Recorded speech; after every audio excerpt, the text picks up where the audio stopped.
Ini sebagai contoh. Tanyo yang sumayang, yang beranggapan dan berencana ngon sumayang tanyo tamang syurga Allah, mendapat redha Allah di akhirat nanti. Sementara ulama tasawuf menjelaskan bahwa ada 3 amalan yang tidak ada nilainya di hadapan Allah Subhanahu wa taala. Dan amalan ini kakak hampir setiap hari kita melakukannya. Ratib uro tapubut leboh amalan. Jadi makanya ke abang tuan Bandung, kanyo yang sumayang jangan beranggapan kita lebih baik daripada orang yang tak solat. Kanyo yang kanaja buat beranggapan kita lebih suci dibandingkan orang yang tak datang majelis taklim. Ini penyakit hati yang mesti kita benahi sedikit demi sedikit. Sebab kamong dalam neraka tengok abang bukan dengan penyakit zahir. Hana tidak tanyong tengok tak ada nanti ketika kita tanya kepada saudara kita, kenapa ibu masuk surga, ibu masuk neraka, ibu? Karena mukurap non digampung tungguhan. Kon karena sakit kiing, bukan karena rematik, bukan karena asam urat kita dijerumuskan ke neraka Allah. Bahkan penyakit zahir dapat mengampunkan, bahkan kafarah penebus dosa bagi orang yang memiliki penyakit itu sendiri. Tapi yang pertama dalam neraka abang tuan Bandung, siapapun kita, ahli ibadahkah kita, seorang yang alimkah kita, orang yang awamkah kita, maka yang pertama tanyonyo abang sering yaitu dengan penyakit hati, dengki, iri, khianat, angkuh, sombong, tekabur, gok belah motor tanyo demam, gok mekawin tanyo tuju tuun, padahal tanyo hanapeng, beau. Makanya nyo penyakit yang model lagi nyo abang adik dan tuan Bandung, inilah yang akan mendorong menjerumuskan kita ke dasar neraka yang paling dalam, yaitu jahanam nantinya. Makanya karena demikian, salah kafrahnya kita kakak abang, termasuk lon malamnya, lon tanpa terkecuali mak tu ngongon lon nasi tanya malamnya, ngongon lon nasi. Mana lagi nyo? Kalau zahir kita terkena penyakit, cepat kita berobat. Munyo sakit tubuh bagak tajak bak dokter, sakit tubuh bagak tajak bak klinik, untuk kita obati. Sementara batin kita menjerit, batin kita sakit, batin kita menangis. Kanyo kakak ibu pura-pura tidak tahu. Nah kayaklah karena demikian abang-abang lon tuan Bandung, lon sampaikan tentangnya malamnya, dibalik daripada untuk membenahi ibadah kita, rencana lon tuan tak lain untuk supaya kita bisa mengerem, bermujahadah, memaksa batin kita itu tidak, yaitu mengeluarkan sifat-sifat yang tercela adanya. Nah ya, ada 3 amalan yang tidak ada nilai di hadapan Allah, yang apabila dengan amalan ini kita kembali kepada Allah nanti di akhirat, tacok amalannya tak puduk di atas ceng sebelah, tacok sayup lalat. Lalat tahu? Lalat ini kalau bahasa tanya yang ke lalat cilalat, lalat yang dong-dong bak ungkuk mesin. Bahasa Indonesianya itu apa? Bahasa Aceh? Mapuji? Yang ke lalat. Kita letakkan amal yang satu di atas timbangan pertama, kemudian sebelah lagi kita letakkan bukan lalatnya, sayap lalatnya.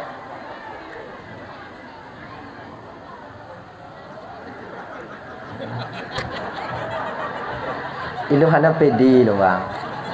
Nah, kita nyempur ke nyokan lagi nyokan. Tacok sayup lalat sebelah tu, tak puduk atau ceng sebelah tu. Mantong berat sayup lalatnya di hadapan Allah dibandingkan dengan 3 amalan ini nantinya. Pertama, supaya cepat. Pertama, sembahyang yang kosong. Apa itu salat yang kosong tengku? Sembahyang yang kosongnya kakak ibu ialah lidah kita sembahyang, anggota tubuh kita melakukan rukuk dan sujud, namun hati kita tak pernah ikut sembahyang. Sembahyang yang kosong, apabila kita bawa pulang ke hadapan Allah nantinya, timbangannya masih berat sayap lalat dibandingkan dengan amal itu sendiri. Oh jadi tungku menyamunan ta sumayang tungku berarti bek le ta sumayang. Hana manfaat sumayang berarti bukan hana manfaat. Nya laganya ka ibu Ramban Bandung. Tanya ingin lebih malamnya. Sumayang jika sumayang mandum tanya insyaallah mandum sumayang. Mandum sumayang. Pi kurung-kurung di Jumat. Gitu. Oh hana ci tungku uro raya kona taja. Nah ta sumayang. Tapi malam ini ingin saya sampaikan yaitu lebihnya. Nyo walaupun tanyonyo beentik karena don pegah masalah sumayang yang kosong, tanyo sumayang tanpa dasari rasa khusyuk, kemudian meninggalkan solat. Nah, Tungku itu bilang tadi malam kalau solat kita tak khusyuk, tidak usah lagi kita lakukan, tidak ada manfaatnya. Biarkan orang lain solat, biarlah dia pula pingkui. Tidak apa-apa, kita jangan, tidak ada manfaatnya. Bukan tak ada manfaat, maknanya ini. Dalam ibadah itu kakak abang mesti kita jaga dua. Tujuan manfaat, tujuan dan manfaat atau fadilah ibadah. Akhirnya B entuk tak pegot fadilah ke tujuan, tujuan ke fadilah. Hai dem.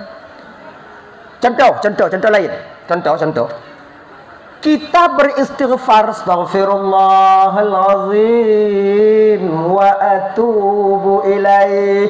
Tujuan tanya istighfarnya apa? Tujuan istighfar apa?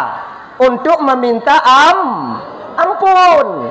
Fadilah istighfar mudah rezeki. Allah bukakan, Allah lapangkan pintu rezeki untuk kita.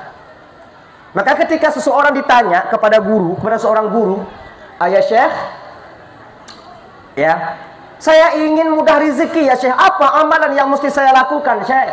Beristighfarlah engkau. Perbanyaklah istighfar. Maka dengan istighfar itu akan mudah dan Allah akan membuka pintu rezeki untukmu. Jadi salah satu fadilah tanyonyo beristighfar mudah rezeki. Tapi ingat, fadilah istighfar. Jangan kita bikin fadilahnya ketujuan istighfar. Apabila tujuan istighfar mudah rezeki, ternyata kasih bulan tak istighfar mukubah ibadah hana mudah rezeki, tak istighfar. Entah pegah ni Pak Gok. Anapah tu ya. Hijau amalan galak-galak hati. Pegah hamu tu mudah rezeki, jo istighfar. Bamai istighfar, wo malam mukubah ibadah, ngoi nong hana kutu ihlal, lengo istighfar. Ana cik mudah rezeki. Jok yang kanda icok lego. Inong lo kai puplung lego. Najelah dong kuat. Kok najelah? Kita tak tahu menaruh sesuatu pada tempatnya. Tujuan istighfar meminta ampun. Sementara fadilah dan manfaat istighfar itu mudah rezeki. Manfaatnya ibu bapak hak prerogatif daripada Allah. Makanya orang yang beristighfar tujuannya meminta ampun, sementara manfaatnya kalau Allah berikan mudah rezeki alhamdulillah. Kalau tak, itu hak daripada Allah untuk mencoba dan yaitu untuk gekalon keadaan lun, yaitu beristighfarnya. Menocik sumayang.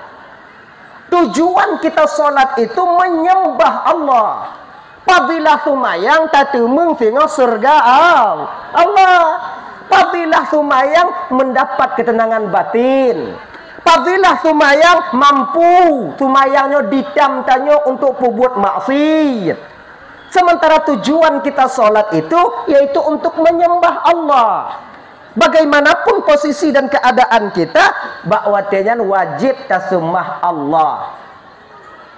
Namunan, jadi walaupun tanya hana khusyuk sumayang baik tinggal. Ya adik-adik lot, kalian yang dari kampung adik mengadu nasib sampai ke kampung orang ini. Dari ji'uh wak nyojak truk kena ubatam jak minta rezeki. Ya. Kalian cari rezeki di mana Allah meletakkan rezeki kalian. Ingat adik, rezeki yang kalian cari itu daripada Allah. Jangan sampai kalian tinggalkan solat. Bek tinggal sumayang deh.